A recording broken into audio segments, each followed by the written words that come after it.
ఆయాసం వస్తుంది, heart attack వస్తుంది. గ్యాస్ ఉంటే మందు కొట్టే పనికి వస్తుంది.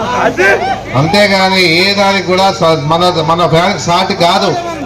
ఏదున్నా రాత్రి అయితేనే ఫ్యాన్ ఉండాలా, నిద్రపోవాలా, దోమల బెడద లేకుండా ఉండాలంటే దోమలంతా ఎవరు తెలుగుదేశం పార్టీ దోమలు ఉన్నట్లు మనకి.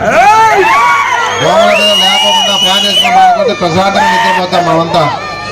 ఏదున్నా ఈరోజు మీకు ప్రత్యేకంగా, ఎందుకంటే మీ ఊరు ఎప్పుడు ఆదరించింది కాబట్టి మీకు ప్రత్యేకంగా ధన్యవాదాలు తెలియజేస్తా ఉన్నాను. ఏదున్నా ఎందుకంటే ఇంకా మళ్ళీ అనువాళ్ళకు పోయేది ఉంది కాబట్టి ఎక్కడిస్తామని చెప్పే పరిస్థితి లేదు. కనుక ఆయన మద్దతుగా మీనాక్షాయుడు ఉన్నాడు, జనసేన పార్టీ వాళ్ళు ఉన్నారు, సంతోషమే కాదనిలే. ఆయన మన ఊరు కాదు, మన నియోజకవర్గం కాదు, మన జిల్లా కాదు, ఎక్కడి నుంచో చిత్తూరు జిల్లా నుంచి వచ్చేసి నేను బీసీ వర్గానికి చెందినవాడు అని చెప్పేసి చెప్పుకుంటూ ఈరోజు ఓట్లు వేయమని చెప్పేసి చెప్పడం జరుగుతూ ఉంది. నువ్వు ఏ వర్గమైనా మా జిల్లా వాడు కాదు, మా ఊరోడు కాదు, మా నియోజకవర్గం వాడు కాదు, ఎక్కడి నుంచో వచ్చి ఇక్కడ ఓటు వేసే పరిస్థితి మా ప్రజలు లేరని చెప్పేసి కూడా నేను చెప్పడం జరుగుతూ ఉంది. నా మీద బురద జల్లే కార్యక్రమం చేస్తా ఉన్నాడు కానీ ఏ ఒక్కటి కూడా మేము అధికారంలోకి వస్తామనేది కానీ చెప్పడం లేదు. ఏదన్నా నేను ఎమ్మెల్యే అయిపోయినాను, 22 రోజులకంతా ఎమ్మెల్యే అయిపోయినాను, ఏదన్నా నేను ఎమ్మెల్యే కాబోతున్నా అని చెప్పేసి మైండ్గా మారుతా ఉన్నాడు. ఎందుకంటే ఓ డెంటల్ డాక్టర్ ఆయన అఫిడేవిట్లో మన నామినేషన్ చేసినప్పుడు కూడా అఫిడేవిట్లో చూపించాడు 7 కేసులు ఉన్నాయి ఆయన మీద. ఆయనే చూపించాడు 7 కేసులు ఆయన మీద ఉన్నాయి. ఇలాంటి కేసులు ఉన్నవాడు మనకు అవసరమా అని చెప్పేసి ఆలోచించుకోవాలా. ఏదున్నా కూడా కులాన్ని అడ్డం పెట్టుకొని ఆయన రాజకీయాలకు రావాలని ప్రయత్నం చేస్తూ అన్నాడు. మనకి ఒకటే చెప్తానా, నా కుల మతం వేదాలు లేవు, ఏదున్నా కూడా దేవుని కులమే. అంతేగాని ఈ రకంగా రాజకీయాల్లో ఉన్నప్పుడు కులాల మతాలు చూసుకుంటా పోతామంటే రాజకీయాల్లో పైకి వచ్చే పరిస్థితి లేదు. నూరోడు కాదు కాబట్టి ఆయన ఓ డాక్టర్గా బాగా ప్రజల్ని మోసం చేసి సంపాదించాడు. ఎందుకంటే ఎన్నో కేసులు ఉన్నాయి, కన్జ్యూమర్ కేసులో చాలా మంది కూడా పళ్ళు పట్టించుకోవడానికి డబ్బులు వేల డబ్బులు తీసుకొని పళ్ళు కూడా పెట్టని పరిస్థితి ఉన్నప్పుడు వాళ్ళంతా కూడా కోర్టుకు పోయి కోర్టు ద్వారా డబ్బు వసూలు చేసుకునే పరిస్థితి ఉంది. అలాంటి అవినీతి పరుడు ఈ బీజేపీ నాయకుడు, కూటమి నాయకుడు అని చెప్పేసి మేము అందరికి చెప్తాం జరుగుతూ ఉంది.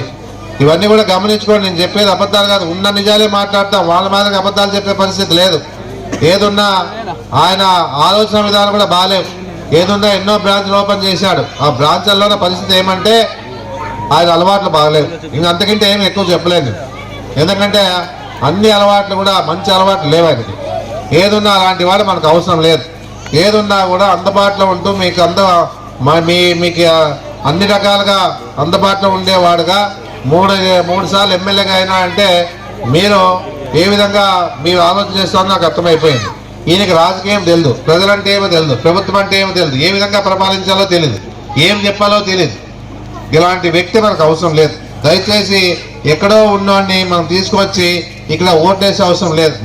ఈ రోజు ఉన్నటువంటి మద్దతు పార్టీ ఇక్కడ వచ్చేసి ఆయన అన్ని విధాలుగా ఏదో చేయాలని చెప్పేసి ప్రయత్నం చేస్తా ఉన్నాడు.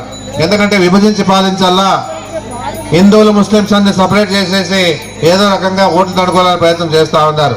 నేను ఒకటే అడుగుతా ఉన్నా, బీజేపీ వాళ్ళు గ్యాస్ ధర ఎందుకు పెంచినారు? దాదాపుగా 1000 రూపాయలు పెంచినారు.